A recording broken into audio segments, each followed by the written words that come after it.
Ça a commencé quand là, avec l'impôt? En quelle année ton histoire? Le 6 janvier 2010. 2010? Ouais, 6 janvier 2010. Qu'est-ce qui est arrivé? J'ai reçu une lettre de Revenu Québec, puis je pense que je ne suis pas le seul cette année-là qui a reçu ça. Là. Il y avait une passe, là. Je pense qu'on est 8000 qui ont reçu cette lettre-là en janvier 2010, Okay. selon les recherches que j'ai faites, là, qui disaient que bonjour, nous avons de bonnes raisons de croire que vous ne déclarez pas tous vos revenus. Donc, nous avons certaines questions à vous poser. Puis là, il y avait un genre je ne sais pas, 7-8 pages là, avec des questions. Là, puis il fallait que je réponde à ces questions-là. Puis j'avais 10 jours pour répondre aux questions, puis leur retourner ça. C'est ça qui est arrivé en janvier 2010. OK. Puis après ça, ils t'ont envoyé. Ben moi, ce que j'ai fait, c'est que j'ai répondu aux questions, tu sais, comme parce que moi, en janvier 2010, là, j'ai absolument aucune connaissance du monde légal dans lequel je vis. J'ai absolument aucune connaissance du système monétaire dans lequel je vis. Là. Je suis complètement ignorant, là, comme j'imagine 98% du monde. Là, on ne sait pas, on sait pas comment ça marche. Fait que moi, j'ai répondu aux questions, j'ai retourné ça chez Revenu Québec. Là, là, j'ai même appelé là, pour leur dire, écoutez, je ne vois pas pourquoi vous m'appelez moi, là, parce que mon train de vie est assez ordinaire. Je ne suis pas un gars riche, je ne suis pas un gars qui a un bateau, je ne suis pas un gars qui a des chalets, je ne suis pas un gars qui a des immeubles ou quoi que ce soit de même. Là, fait que, anyway, là, j'ai... pour faire une histoire courte, là, à un moment donné, j'ai reçu un avis de cotisation de 35 000 35 000? 35 000 Ils ont pris ça où? Bien, selon des statistiques canadiennes quelconques, il a fallu que je fasse plus d'argent pour arriver à vivre. Selon eux autres, là, moi, ces 3 années-là, qui vérifiaient, j'ai déclaré à l'entour de 50 000 clairs. Après impôt? Oui, après impôt. Après impôt, il me restait 50 000 Ton hypothèque, c'était quoi? Je pense que c'est 700 par mois, quelque chose de même. Ta maison, elle vaut combien? À ce moment-là, la maison, lorsqu'elle a été achetée, je pense que c'était 80 000. Là, quelque chose Mais là, n'importe qui peut se payer ça. Ah, check, là. C'est parce que, à ce moment-là, je ne le savais pas, mais aujourd'hui, je suis très au courant que Revenu Québec, là, 2010-2011, là, il n'était pas question qu'ils commencent à vérifier du monde sans les cotiser, là. Tu comprends? On a eu des preuves de ça, là, dans les journaux, là, que Revenu Québec, aussitôt qu'ils te pointent, mais il faut qu'ils rapportent 1000 $ de l'heure, là, tu sais, là, puis ils ont des quotas à respecter, puis tu sais, on a tout vu ça, là. Aujourd'hui, on est en 2016, là, mais à ce moment-là, en 2010, moi, je ne suis pas au courant de ça, là. Je n'ai jamais dealé vraiment avec Revenu Québec, je ne sais pas comment ça marche. Je t'ai envoyé 35 000 $. Comment? Tu lui as envoyé 35 000 $? Non, j'ai jamais payé une scène de ça. T'es malade, toi. Non. Moi, à un moment donné, j'ai été voir un avocat. OK. J'ai été voir un avocat, puis je suis sorti de là avec l'idée profonde que j'étais pour m'occuper de ça moi-même. Tu comprends? Okay. Parce que l'avocat, tout ce qu'il voulait, en fin de compte, c'est un dépôt de 3 000 $ pour ouvrir le dossier. Tu comprends? Quand tu arrives dans cette situation-là avec Revenu Québec, là, tout le monde veut de l'argent. Là, tu vas voir un avocat, il veut de l'argent. Puis, il ne m'écoutait même pas. Là, je racontais des affaires. Là, puis je voyais qu'il ne m'écoutait même pas. Puis il voulait 3 000 $ pour ouvrir le dossier. Là. C'est ça qui l'intéressait. Là. Fait que depuis 2010, tu n'as pas réglé cette note-là encore? Ah oui, je l'ai réglé. J'ai réglé ça. D'une autre façon, quoi? Oui. Moi, j'ai appris. J'ai décidé, quand je suis sorti de ce bureau d'avocat-là, que j'étais pour apprendre comment... Attends, tu viens de me dire que tu n'as pas payé, mais tu es en train de me dire que tu as réglé ça. Oui. Comment tu as fait? J'ai réglé ça en utilisant la sûreté de ma personne. C'est quoi la sûreté? La sûreté de ma personne, c'est un droit. Au dictionnaire, c'est quoi la sûreté? Une sûreté, c'est une garantie monétaire, tout simplement. Ça vient d'où? Pourquoi tu me parles de sûreté? Pourquoi je te parle de sûreté? Parce que nous, les hommes et les femmes ici au Québec, ouais, on a le droit à la sûreté de nos personnes. Ça vient d'où, ça? Ça vient de la Charte des droits et libertés du Québec. Dans la Charte des droits et libertés du Québec, on a des droits. Qui a écrit ça? La Charte des droits et libertés du Québec a été écrite en 1975 par René Lévesque et sa gang. Pourquoi ils ont fait ça, tu penses? Pour nous protéger. René Lévesque avait, d'après moi, c'est le seul politicien qu'on a eu ici au Québec qui voulait vraiment travailler dans les intérêts du peuple. Puis René Lévesque a décidé en 1975 d'écrire une charte qui s'appelle la Charte des droits et libertés de la personne du Québec, sûrement en relation avec la décision de Pierre Elliott Trudeau en 1974 de commencer à créer la dette publique en utilisant des entités privées au lieu d'utiliser la Banque du Canada. Parce que dans ces années-là, ils ont switché la Banque du Canada, ils ont tout donné ça dans les mains du privé. Oui, exact. C'est parce que en 1974, Pierre Elliott Trudeau a décidé que notre dette nationale était pour être créée en utilisant des banques privées. Okay. Au lieu d'utiliser la Banque du Canada à 0% d'intérêt, comme ils ont fait de 1938 à 1974, ils ont décidé en 1974 que ça, c'était terminé.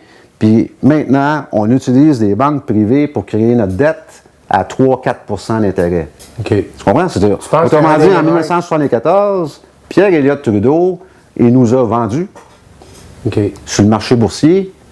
Puis 6 mois plus tard, René Lévesque a décidé qu'il était pour nous donner le droit à la sûreté de nos personnes, pour justement, au cas où si cette histoire de dette publique-là deviendrait incontrôlable. Mais ça, c'est ta perception ou... Oui, c'est ma perception dans le sens que j'ai fouillé, tu sais, je veux dire, Pierre Elliott Trudeau décide ça en 1974, puis 6 mois plus tard, René Lévesque décide d'écrire une charte pour nous protéger contre la folie qui pourrait subvenir avec cette dette publique-là. Tu comprends? OK. Là, tu dis que tu as utilisé ta sûreté. Comment tu as fait ça? Ton état de compte dans les mains, qu'est-ce que tu as fait avec? Bien, quand tu reçois un avis de cotisation de Revenu Québec, dans le fond, c'est un état de compte. Oui. Puis il y a une partie en bas, là, tu sais, il y a une partie détachable là, en bas. Là. Ça, on appelle ça un bordereau de paiement. Okay? Ou, au Revenu Canada, ils appellent ça une pièce de versement. D'accord. Okay? Mais nous autres, on n'est pas habitués de lire ce qui est écrit. Nous autres, on est habitués de payer. On est habitués, nous autres, de fermer nos gueules puis payer. On n'est pas habitués d'essayer de voir c'est quoi qu'on fait au juste. Là, c'est pas de même qu'on a été éduqués. On a été éduqués, nous autres, à être des bons contribuables dociles.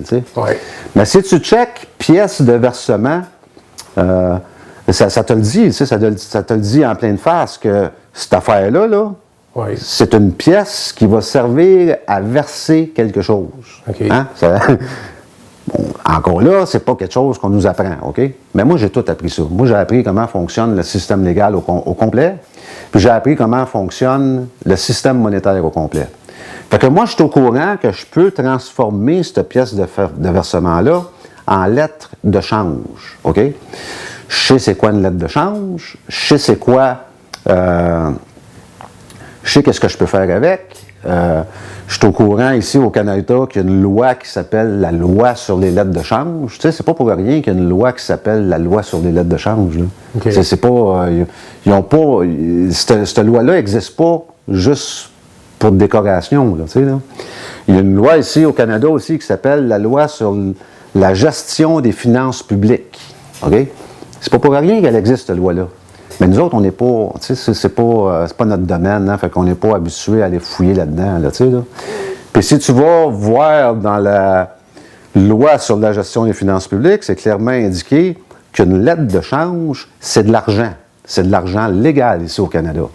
C'est écrit dans la loi, là, tu sais, c'est écrit, c'est quoi de l'argent? Tu sais, c'est un chèque, une traite bancaire, un mandat de poste, une lettre de change. Ça, toutes ces affaires-là, c'est des effets de commerce, puis c'est tout de l'argent. C'est de l'argent. Toi, tu as décidé, tu as pris ça à l'envers, tu l'as viré de bord, puis tu as dit, moi, je fais une lettre de change avec ça. Ouais, j'ai pas juste viré de bord, là. J'ai décidé de transformer. En premier lieu, là, avant de faire ça, là, j'ai demandé à Revenu Québec si j'avais le droit de faire ça, tu sais. Parce que j'ai appris toutes ces choses-là, mais il faut que je vérifie quand même. Ouais. Ils t'ont répondu quoi? Ils m'ont pas répondu. Là, là. J'ai posé la question à Revenu Québec si je pouvais utiliser la sûreté de ma personne pour que cette sûreté puisse décharger ces dettes-là que Revenu Québec adresse à ma personne, parce que je ne veux pas les racheter, ces dettes-là. Mais pourquoi tu aurais le droit de faire ça? Parce que... Je vais donner un exemple. Tu n'es pas un employé du gouvernement. Non, je ne suis pas un employé du gouvernement. Puis pas rien que ça, c'est que moi, j'ai toutes les bonnes raisons de croire qu'on se fait voler. Moi, j'ai OK, mais ma question, c'est comment tu as le droit d'avoir le pouvoir de transformer ça en lettre de change? Parce que c'est pas un pouvoir, là, c'est juste une technicalité. Là. Un Ontarien pourrait-tu faire ça? Ben oui. Même s'ils n'ont pas la même charte que nous. Ça n'a rien à voir. Ils ont une charte, eux autres, avec. Là. Il y a la Charte canadienne des droits et libertés qui dit que tout être humain a droit à la sécurité de sa personne. Eux autres, c'est sécurité, puis nous autres, c'est sûreté. Oui. Ici, au Québec, c'est bizarre, mais René Lévesque a vraiment utilisé le mot qu'il faut utiliser, c'est-à-dire le mot sûreté. Sûreté. OK? On est la seule place en Amérique du Nord là, où ce que le mot sûreté est utilisé. Là, OK. là. Puis c'est sûr qu'il y en a qui vont vous dire « Oh, ça veut dire que vous avez le droit à la sûreté de votre personne, ça veut dire que personne ne peut vous tuer ou des... » Ça n'a rien à voir. Là. Ça n'a absolument rien à voir avec ce bout-là. Là. Vous avez le droit à la sûreté de vos personnes. Ça veut dire qu'il y a une sûreté qui existe pour cette personne-là que vous avez, puis vous pouvez l'utiliser. C'est ça que ça veut dire. Là, là. Puis de toute façon, on est en 2016, là, puis ça fait plusieurs fois que je le fais. Là, puis tout ce que j'ai comme réponse, puis tout ce que j'ai comme réaction me prouve que j'ai entièrement raison. Fait que là, tu me dis que depuis 2012, tu crées des lettres de change. Je transforme les bordereaux de paiement en lettres de change pour régler ces dettes-là. Ouais. Puis les autres, ils ne te répondent pas. Non. Puis ils n'ont pas fait de saisie. Normalement, moi, si je ne paye pas un compte, là, dans 6 mois, ils vont venir saisir mon compte de banque. Pourquoi qu'ils viendraient me saisir? Là? Ben, je connais du monde que... Oui, mais c'est parce que je fais pas ça tout croche, là, tu comprends? Là, quand j'envoie cette lettre de change-là, OK, j'accroche ça après un avis, tu sais, un petit avis. Je leur explique ce que je fais, pourquoi je le fais, puis je leur dis que si jamais je ne peux pas le faire, juste me retourner ces lettres de change-là et je promets que je vais payer. OK. Tu comprends? Fait que c'est facile pour eux autres. Là. Ils reçoivent ça, là, puis si l'illuminé Pierre, là, et ce qu'il dit puis ce qu'il fait, là, ça n'a aucun bon sens, là. Mais ils ont juste à me retourner ces lettres de change-là, puis je promets que je vais payer. Puis ils t'ont jamais rien retourné. Ils m'ont jamais rien retourné, non. Puis ils t'ont jamais dit c'est bon ou c'est pas bon ce que tu fais. Non. Pourquoi? Ben parce que c'est bon. Parce que si, écoute... Quand même, là, ça fait 5 ans, là. Ben oui. Ils n'ont jamais retourné non. ça. Non. Même Revenu Canada, là, j'ai fait ça avec Revenu Canada là, pour une dette de 6 200 $. J'ai fait ça... Une dette... Une dette d'impôt, là. De public ou ta dette? Une dette d'impôt. Une dette d'impôt, c'est une dette publique. Là. OK. Parce que tu es public? C'est pas moi qui... c'est parce que... Je vais t'expliquer, OK? Si moi, je vais à la banque puis je demande d'emprunter 10 000 $, puis que je signe une promesse que je vais rembourser le 10 000 $, puis tout le kit, bien, il faut que je tienne ma promesse. Là. Il faut que je paye le 10 000 $. Là, je ne peux pas commencer à utiliser la sûreté de ma personne pour régler ce genre de dette-là. Là. Okay. Sinon, ça ne marche pas. Là. Mais si je reçois une dette de Revenu Canada de 6 200 $, moi, je n'ai jamais demandé ça. Je n'ai jamais emprunté 6 200 $ à Revenu Canada. Je n'ai jamais accepté quelque contrat que ce soit avec eux autres. Ils font juste m'envoyer une dette publique venant du public, parce que Revenu Canada, c'est public, tu sais. Puis ils aimeraient que moi, je puisse racheter cette dette-là et la payer. Que vous voyez présentement, là, La bébite que vous voyez présentement ou le monstre que vous voyez présentement a été créé de toutes pièces par l'Agence du revenu du Québec, OK? J'avais pas l'intention, mes intentions n'étaient pas là. Moi, on a essayé de détruire ma vie, OK? Revenu Québec a essayé de détruire ma vie. Avec le 35 000. Avec le 35 000, puis ils ont essayé un paquet d'affaires, là, je pourrais t'en jaser de Revenu Québec 2 heures, là, OK?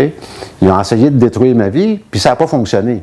Puis tu fais-tu encore tes rapports d'impôts à toutes les années? Oui, je fais des rapports d'impôts. Ça, c'est une autre histoire, ça. S'il y a des gens, là, ou des mouvements quelconques, ou qui vous disent de ne pas faire de rapports d'impôts, puis c'est pas vrai, ça, là. Embarquez pas dans ce genre de folie-là, là. Moi, je fais un rapport d'impôts à toutes les années.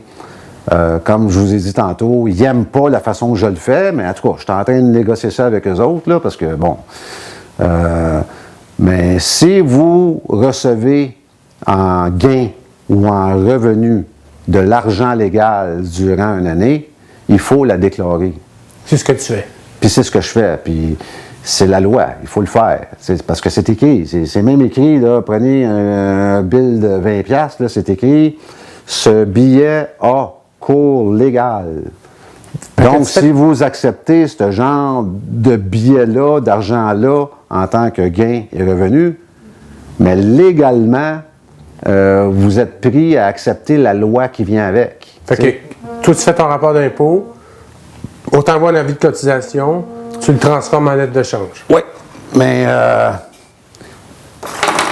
depuis 2 ans, je fais un rapport d'impôt à ma façon, puis il ne l'aime pas. Fait que, pourquoi? Parce que j'envoie une feuille 8,5 par 11. Là, je ne remplis pas toute la reste d'affaires qu'ils veulent qu'on remplisse. Là, je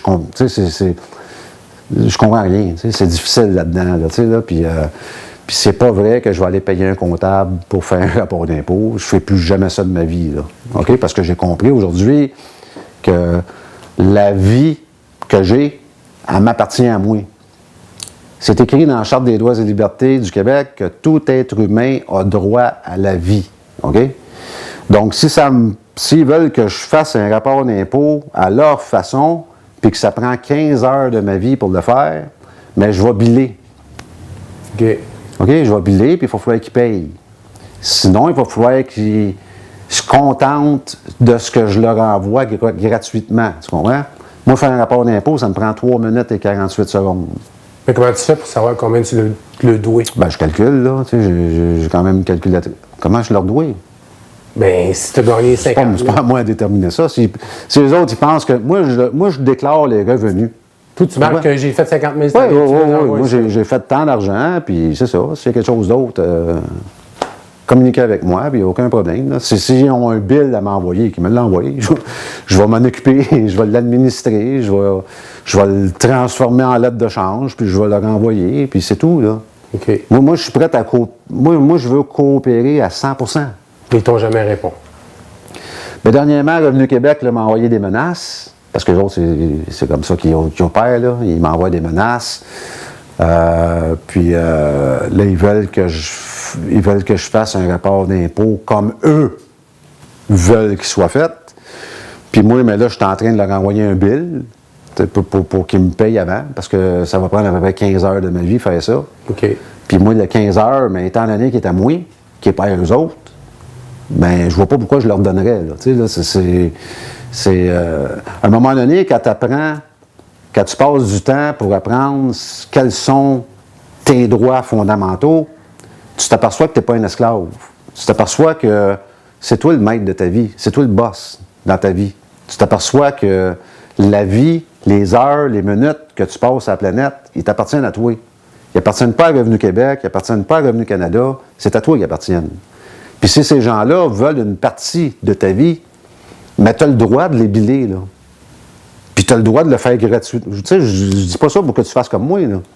Moi, je le fais parce que je suis conscient aujourd'hui que ma vie, elle m'appartient à moi, pas à Revenu Québec. Puis si Revenu Québec, ils en veulent une partie, il va falloir qu'ils payent pour. C'est malheureux, mais c'est comme ça, tu sais. Puis si jamais ils sont pas contents, mais ils vont sûrement m'emmener en cours à un moment donné, puis je vais aller raconter à M. le juge que écoutez, monsieur le juge, la Charte des droits et libertés du Québec me donne le pouvoir de dire que si quelqu'un veut une partie de ma vie, mais j'ai le droit de réclamer en considération une partie de la leur, tu sais. Puis si c'est pas vrai, monsieur le juge, dites-moi là tu sais, si c'est pas vrai que je suis un homme libre, juste, tu sais, nous sommes vraiment désolés, M. Daou, mais vous êtes une propriété du gouvernement et vous devez faire ce qu'on vous dit de faire. Puis signe là en bas, puis je vous promets que je vais faire ce que vous me dites de faire.